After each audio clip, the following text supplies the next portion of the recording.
Probably one thing I need to say is, have a good look at me now. Gorgeous. I'm certainly not the person I was years ago. Never judge a book by its cover, most definitely. Certainly some of you might be saying, yeah, what a good-looking fella, suave, sophisticated and all that sort of thing.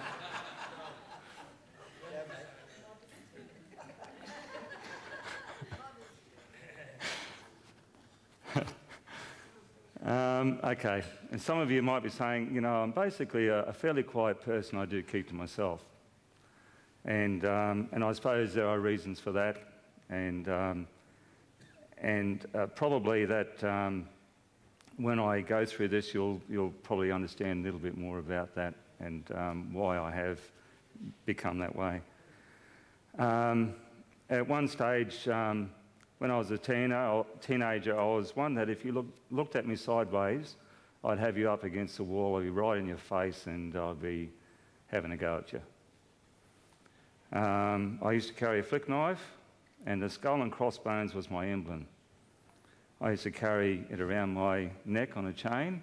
The chain was also a weapon, and it was on my car as an emblem on my car as well. I wasn't a nice fella. I wasn't a nice person to be around. I was extremely aggressive. And certainly what I'm saying today is I'm not trying to make out as if I've had a tougher life than anyone else. I haven't. This is just my journey.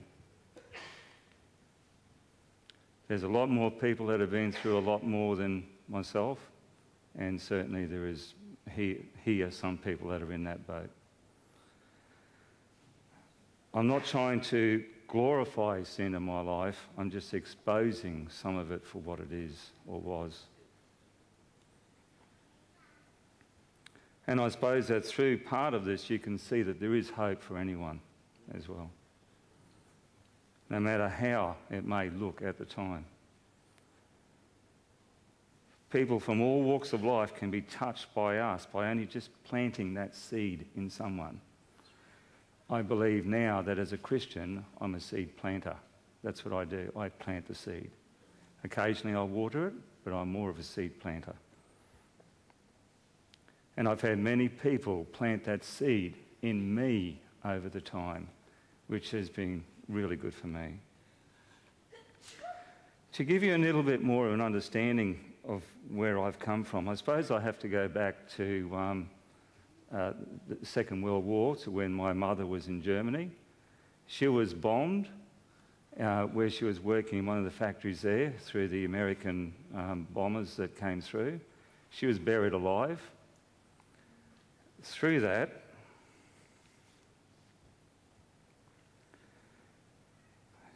she suffered a great deal of scarring to a good percentage of her body. She had paranoid schizophrenia as well as bipolar. I grew up with that all my life.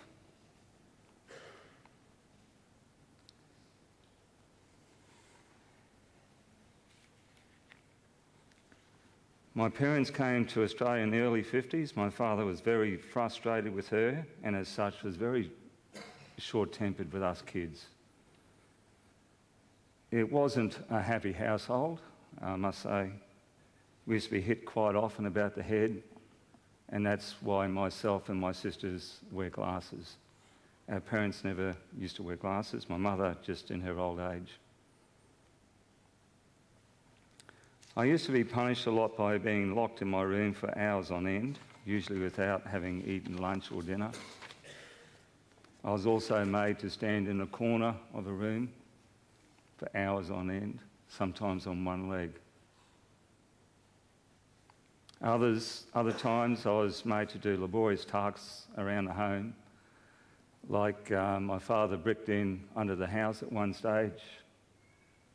He bought all these second-hand bricks that still had the mud on them, and I had to clean the mud off every day after school when I got home, weekends, everything. I wasn't allowed to go out very often, except when my father wasn't home. Because my mother was often put into, as what they used to call them, mental asylums for long periods of time,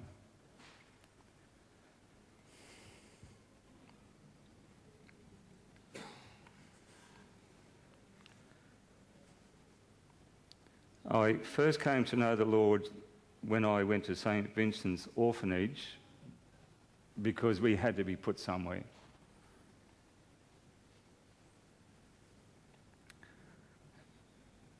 My sisters usually stayed home with my father. They helped him around the house because I was a little bit harder to handle. I was put in nudgy. Nudgy was known for all sorts of abuse. If some of the people that have been around Brisbane for a long time have heard of it, not a nice place. That's where I first learned to look after myself and have done so ever since. I was there in and out, and a couple of other places I might say, mostly there, since I was 4-year-old for a few years.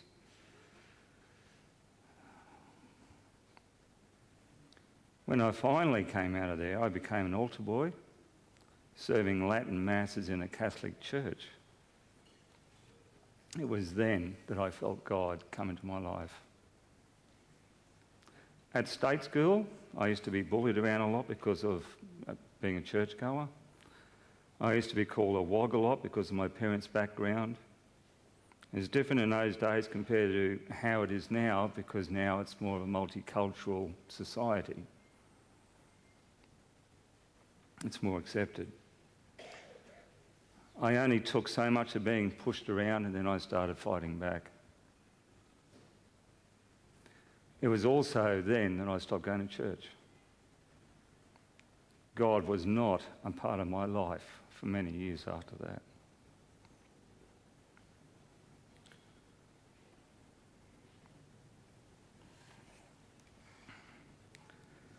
My parents divorced when I was 12-year-old. Myself and one of my sisters moved out into a place we had absolutely nothing.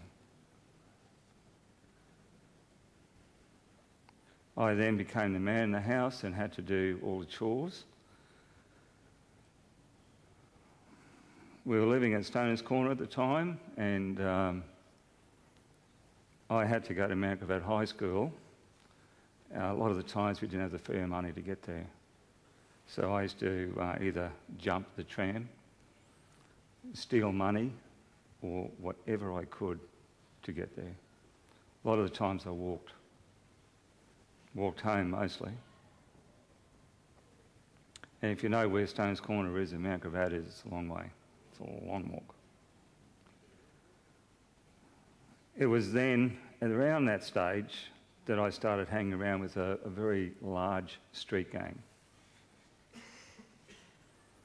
There was a lot of those people living close by to where I was. It was probably the largest gang in Brisbane. We were very social with a few of the other gangs that were around. We had very close alliances with them. We had close alliances with bikie gangs, rebels, Hells Angels.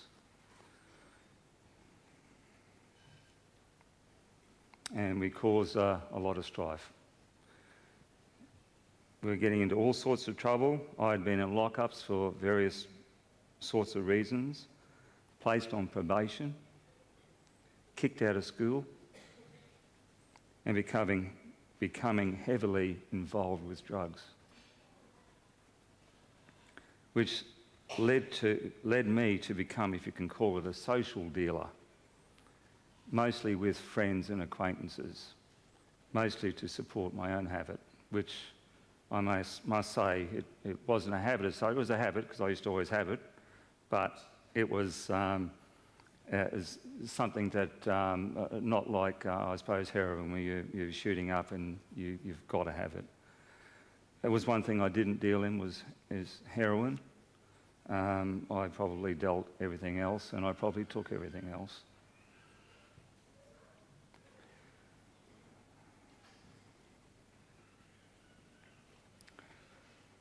I started to realise that I couldn't keep going this way because sooner or later I'd end up in jail, as some of my friends already were. I'd learned not to trust people. Some of that gang also at the time had split up and formed the Black Ewlands motorcycle gang, as most of you will probably have heard of them. That was part of our old group. It was not long after that I'd met them that I'd met Michelle.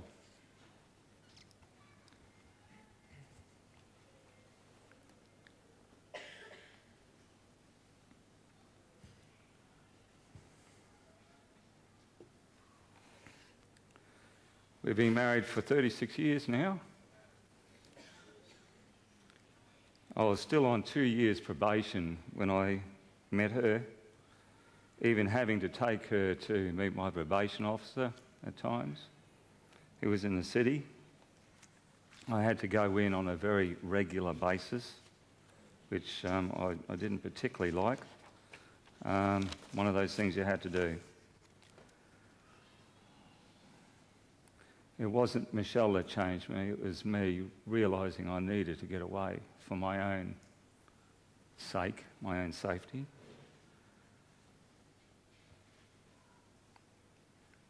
I must also say I was never an emotional person. Years ago, a friend of mine whose daughter just got married had said, sorry, I'm just diverting a little bit here, and one of the things, he doesn't like speaking in public.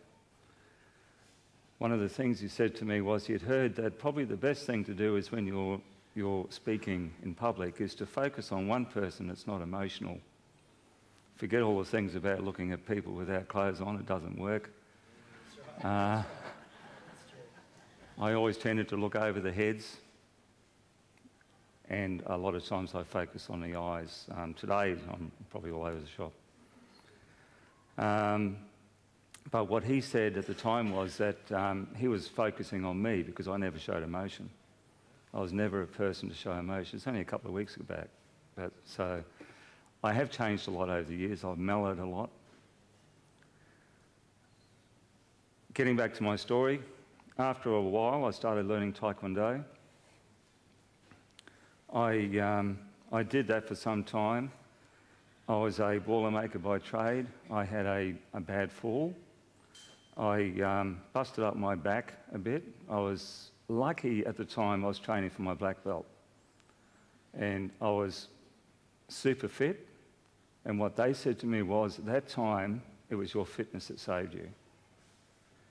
I did damage to a good part of the top part of my spine and the lower part of my spine as well. I was, at the time, fixing up a crane travelling overhead in a building, and I fell from the crane rail down, half on my back, half on my side. Luckily, I'd missed all the pallets that were stacked. I was told I had to quit being a boilermaker, that I'd never be able to go back to Taekwondo again. And I didn't accept that. I did get off the tools after a few years. I've been off the tools for about 25 years now. I went back to Taekwondo after about 6 or 7 years, I suppose. I was not as flexible as I used to be because, I don't know, maybe the healing that was taking place in my spine at the time wasn't allowing me to be as flexible, but I persevered. I was asked to become founding instructor for a local club before I was even a black belt, before I got my first black belt. I had the club for some years. I had 125 students training per night, 2 nights a week.